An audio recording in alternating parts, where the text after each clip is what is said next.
വന്നിട്ട് ഒത്തിരി നേരമായോ? ഞാൻ കരുതി ഇന്ന് വരില്ലാന്ന്. ഈ നേരത്ത് നീ എവിടെ നിന്ന് വരുന്നു? അമ്മാവന്റെ വീട്ടില്. തോറ്റ മറ്റാരെങ്കിലും ഉണ്ടായിരുന്നോ ആശ്വസിപ്പിക്കാൻ?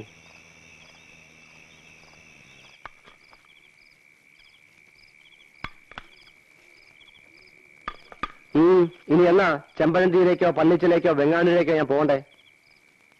എനിക്ക് സൗകര്യം ഉണ്ടാക്കി തരാൻ നിങ്ങൾ ഒരിടത്തും പോകണമെന്നില്ല. തൊട്ടു പോകരുത്. സുഭദ്ര, സുഭദ്ര, സുഭദ്ര, எங்க போயிட்டா? வாமா, எங்க இருக்க?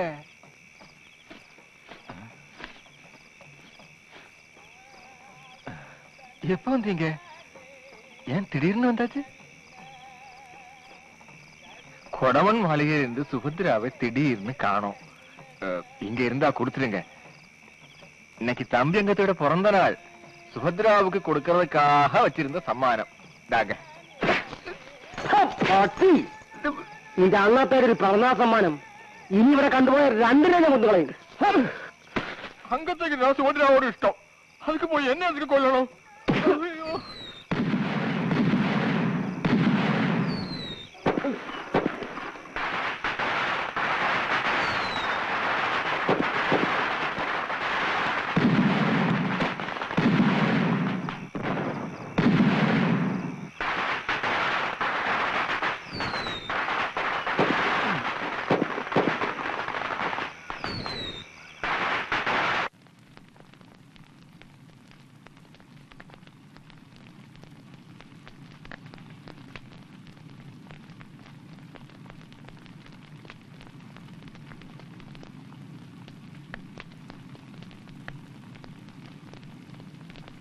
അച്ഛനെ വൈദ്യരും കൈയൊഴിഞ്ഞു.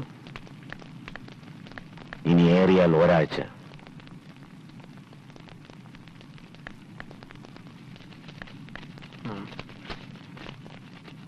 തിരുമനസ് കണ്ണടയ്ക്കുമ്പോ നമ്മളെല്ലാവരും അടുത്ത് വേണം. പള്ളിയടക്കത്തിന് മുമ്പ് കിരീടം ആ തലയിലിരിക്കണം. ഇതാണ് മാങ്കോയ്ക്കൽ കുറുപ്പിന്റെ മാളിക. ഈ ആറ് കടക്കാൻ അത്ര എളുപ്പമല്ല. കടക്കാതെ എത്താനും കഴിയില്ല. നാളെ കഴിഞ്ഞ് മാർത്താണ്ഡവർമ്മ കുറുപ്പിന്റെ മാളികയിൽ ചെല്ലും, സഹായം തേടി. കുറുപ്പിന്റെ ശേഖരത്തിൽ ആൾക്കാരെത്ര? ഒരു 100-150 പേർ വരും. ഇന്നലെ കിട്ടിയവരാണ്. വേൽക്കാരെത്ര? വാളേന്തിയവരെത്ര? മറ്റായുധങ്ങൾ? എന്തായാലെന്താ, എന്ത് കുന്തമാണെങ്കിലും പറ്റിട്ട്. കുറുപ്പിനെ കണ്ടിട്ട് അയാൾ ഭൂതപ്പാണ്ടിയിലേക്ക് തിരിക്കും, ഇടഞ്ഞു നിൽക്കുന്ന മധുരപ്പടയെ ഒതുക്കാൻ. വരാനും പോകാനും ആ കണ്ട കാട്ടുപാതയുള്ളൂ. കുറുപ്പിന്റെ വീട്ടിൽ നിന്ന് അയാൾ രക്ഷപ്പെട്ടാൽ നമുക്ക് കാട് വളയാം.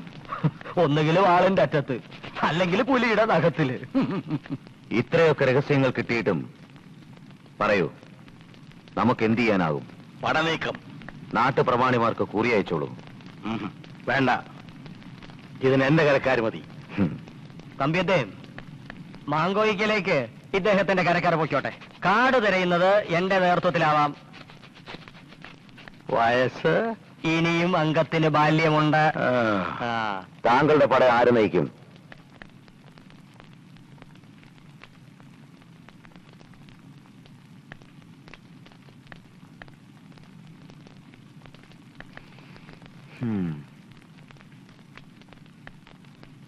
താൻ വേണ്ട, കളിമിടുക്ക് മാത്രം പോരാ. சூனக்குட்டியும் புத்திசாலியுமா ஒரு ஆள் அங்கத்தோட கூட்டத்தில் இருக்கு. குமாரன்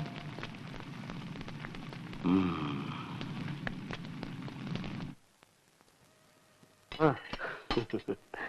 ആ.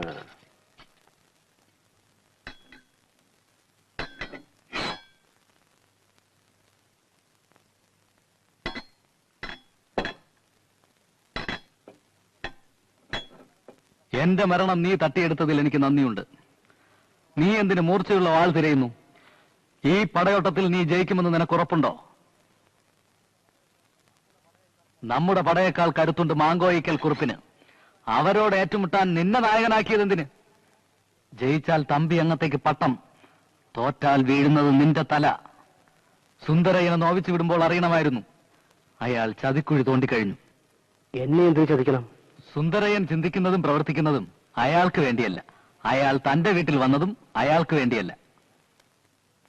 നിന്നോട് എനിക്കത് പറയാൻ വയ്യ. നാട് മുഴുവൻ അറിഞ്ഞാലും ഒരു ഭർത്താവ് മാത്രം അതറിയില്ല. അറിയാനുള്ള അവസരം അവന് കിട്ടില്ല. വേണ്ട, നീ പറയണ്ട. എനിക്കതറിയണ്ട.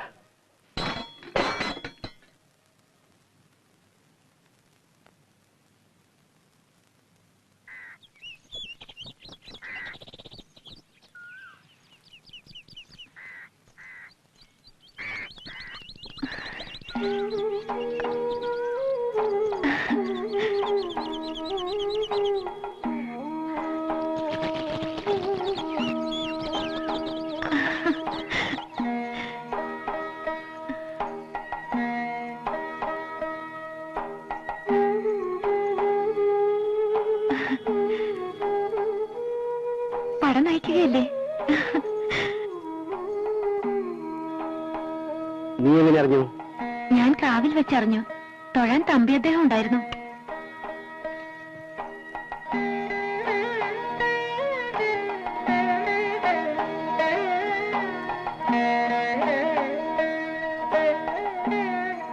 സന്തോഷിക്കാൻ ഏറെ ഉണ്ടല്ലേ? ഭർത്താവ് പടനായകനാവുക, മാർച്ചട്ടേണെന്ന് പടം നയിക്കുക, ഒടുവിൽ വിജയം വരിച്ച് ഘോഷങ്ങളുമായി മടങ്ങി വരിക. ഇങ്ങനെ കൊതിക്കാത്ത ഏത് പെണ്ണുണ്ട് ഈ ഭൂമുഖത്ത്? ഭർത്താവിന്റെ അന്ത്യം കൊതിക്കുന്ന പെണ്ണുണ്ടോ ആ കൂട്ടത്തിൽ? തോൽക്കില്ല, ഉറപ്പാണ്. ആസ്തിയും ആൾബലവും ഇല്ലാത്ത മാങ്കോയ്ക്കലിനോടല്ലേ യുദ്ധം. ജയിക്കും. തോറ്റാലോ? ജയിക്കാൻ വീണ്ടും യുദ്ധങ്ങൾ ബാക്കിയുണ്ടാവും. ഒരിക്കലെങ്കിലും നിങ്ങൾ ജയിച്ചു കാണാൻ എനിക്ക് കൊതിയുണ്ട്. മുമ്പ് കളത്തിൽ നിന്നും പരാജിതനായി നടന്നു നീങ്ങിയ രൂപം എന്റെ മനസ്സിൽ മാത്രമല്ല, എല്ലാവരിലുമുണ്ട്. അത് മായ്ക്കണം. എന്റെ 1001 വിളക്കിന്റെ നേർച്ച അത് പാഴാവില്ല.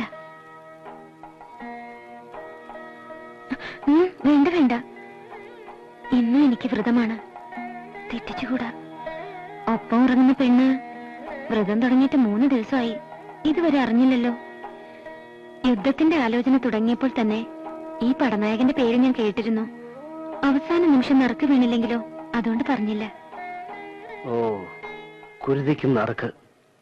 എല്ലാരും കൂടി അവതടുത്തത് ഒന്നും അറിയാത്ത ഒരാളെ ഉള്ളൂടെ. ഞാൻ വിധി.